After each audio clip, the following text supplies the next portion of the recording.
So welcome again, class, and I will be working on question 4, and this is still June 2021 paper. So question 4, the head of human resources at Straightways Limited believes that benchmarking is an important strategic evaluation tool. Strategic evaluation tool. Define this philosophy.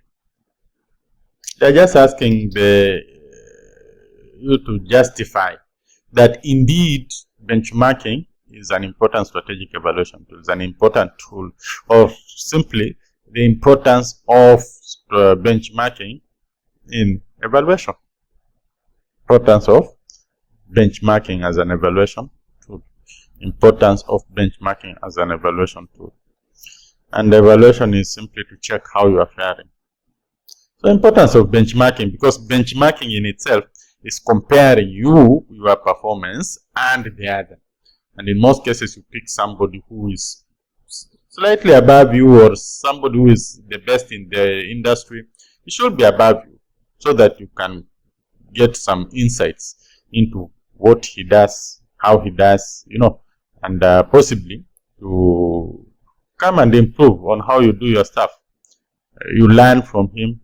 And if you find out that you are better than him, it's also an added advantage that you continue doing your working better. So benchmarking is simply comparing yourself with the other to see the gaps, you see the misses, the pluses, what you've done better than them, what they have done better than you, and then of course you take the corrective measures to make use of that information. Now, I'll give you an example of benchmarking. Company A, Company B. You are Company A, for example, you are in this school, you go to the next school to see how they do their stuff. Of course, you learn from them one or two things on how they do their stuff. Then you come and do it. That is benchmarking. Simply comparing yourself with the others and seeing the pluses or the misses that you have along the way for corrective measures. Now, they want us to defend this philosophy. Importance of benchmarking. Number one, helps you know the opportunities that are available in the market. Opportunities available. Opportunities available. An opportunity is something that exists outside, but not inside. So you didn't know. When you check what the others are doing, you might be able to realize there's an opportunity here. Possibly they have even tapped on that opportunity. And it might be very important for you also to tap on that opportunity without any delay. So it opens your eyes on what is in the offing outside there when you check what others are doing and compare yourself to them. So it opens opportunities. You'll be able to know opportunities that are available. You'll be able to appreciate your strength and take advantage of them. Appreciate your strength. Of course, even if it's a strong company outside there are some things that you will also, it cannot beat you just 100% flat. There are some things that you also come out as being victorious. So you need to appreciate those strengths, the things that you have that they don't have, and use them to catapult yourself to another level. That comes in as a very important tool when you talk about benchmarking as a strategic evaluation tool. Then it also helps bring out the weakness. It helps you to realize your weaknesses. So for improvement, and it helps you know the possible threats. To put enough measures to thwart them, to prevent them from happening, Threats is anything that can come in from outside, can interfere with your function, normal work functions, negatively. You may not have a lot of influence on them, but you can put measures to mitigate so that when they occur, at least the damage is not as much as it would have been. What I'm simply talking about here is SWOT. SWOT analysis. You might have heard about SWOT. This is strength, weakness, opportunity, and threat. benchmarking helps you so much in knowing the SWOT, understanding your SWOT. And all these are 4 different points. Still on benchmarking, benchmarking helps you to set goals that are set goals and objectives, set goals and objectives, which are a little bit, for objectives we say that objectives need to be SMART. SMART is specific, measurable, attainable, realistic, and time bound. If they can get, then it means that you can also get, especially if you have the same resource base, you have the same capacity, you have the same, then, and they are getting, then it means you can also get. So it helps you set SMART objectives and have very, not to be so ambitious, but, and not also to be, where you don't have even ambitions, you are just coming up with a plain thing. So it helps in setting goals, and it also, benchmarking also might work as a motivator, so that you continue working even better. And or if you are lagging behind, then it might motivate you that if they can do that, why can't we?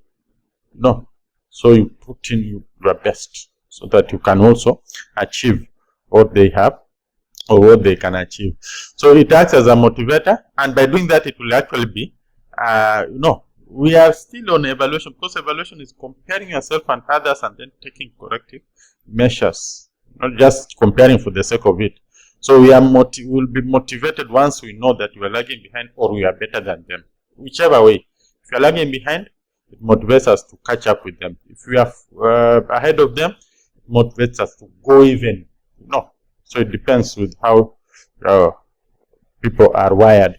Then of course it's I think new ideas. Let's just put here new ideas.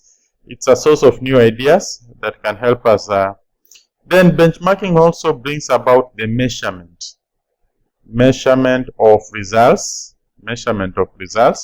because you can best benchmark if you quantify the results, that you make them tangible. So it brings about the element of measuring results, ours versus them. And so that measurement of results is something that is very good in terms of strategic evaluation, so that you know how you are faring on, you appraise yourself. And this is something that can take you to another level. So benchmarking brings about measurement of results. We want to know how we are faring in terms of achieving our, and that can take us to. Of course, benchmarking will also improve on our efficiency and effectiveness. How? Efficiency is how do I put, what's the difference between efficiency and effectiveness? Efficiency is smooth flow. The key variable here is time. And then effectiveness is resource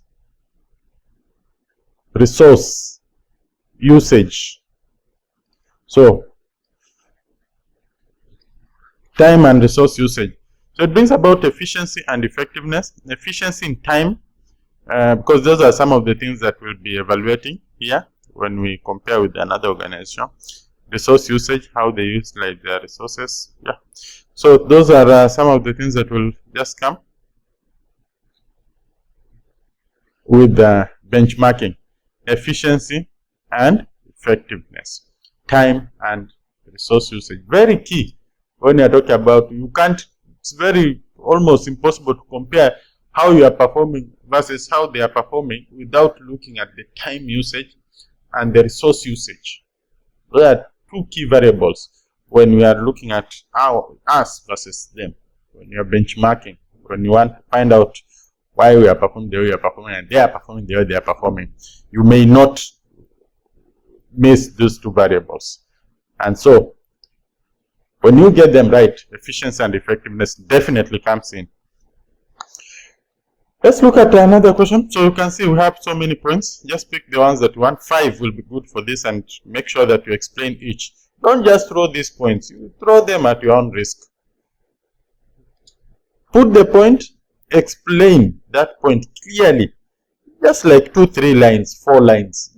Again, don't overdo things.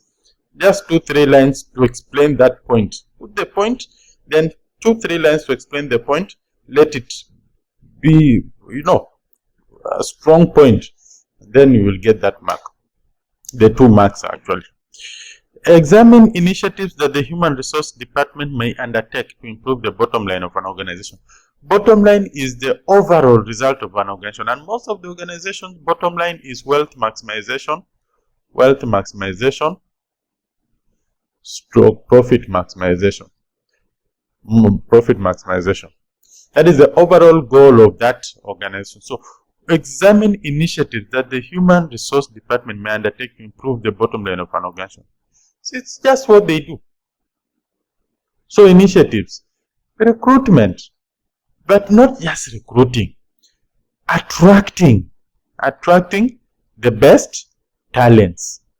We are not just recruiting, we are attracting the best talent.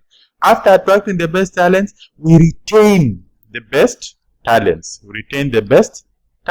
So attract, retain. These are things that will go a long way in ensuring that the company achieves its bottom line, the overall reason. If it's that, because different companies have different bottom lines, but most will have this as their bottom line.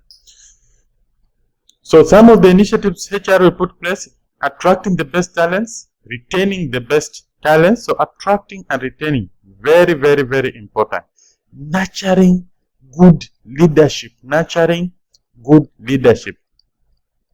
Without leadership, my friend, this wealth maximization, the bottom line, because leadership, if we're talking about poor leadership, it spoils, it spills, it chases away. Poor leadership chases away, but good leadership nurtures, transforms, and brings out the best in people. And this best in people is what will lead to profit maximization. So good leadership, those are initiatives that the Human Resource Department will put in place to make sure that. And of course, we'll also talk about training and development, so that to improve on the capability of the employees to improve on the know-how of the employees, to fill them with the skills they need to do the job the right way. We talk about things like compensation. It doesn't have to be the best, but we talk about fair compensation or remuneration, so that these employees feel that they are, they just feel satisfied. Then we talk about welfare conditions, good working conditions, welfare conditions, work-life balance, such. Those are very important when we talk about ensuring that those are ingredients to productivity. We talk about improved relationships. This is between the management and the staff, the management and the third party trade unions. Those are things that will help, of course, ensure that employees settled and does his job better. Technology, embracing technology, very important. Technology makes work easier. We talk about things like performance appraisal, performance measurement and appraisal. This will help go a long way into giving employees feedback. And feedback, if it's a negative feedback, it's not bad. Negative feedback is good because it helps the employee know where he is and take corrective measures. If it's positive feedback, it even encourages him or more to keep on doing the best. These are some of the initiatives that the HR department will put in place just to make sure that it becomes very easy for the organization to reach or to achieve it, and also aligning its objectives with the organization, with the organizational objectives, organizational goals.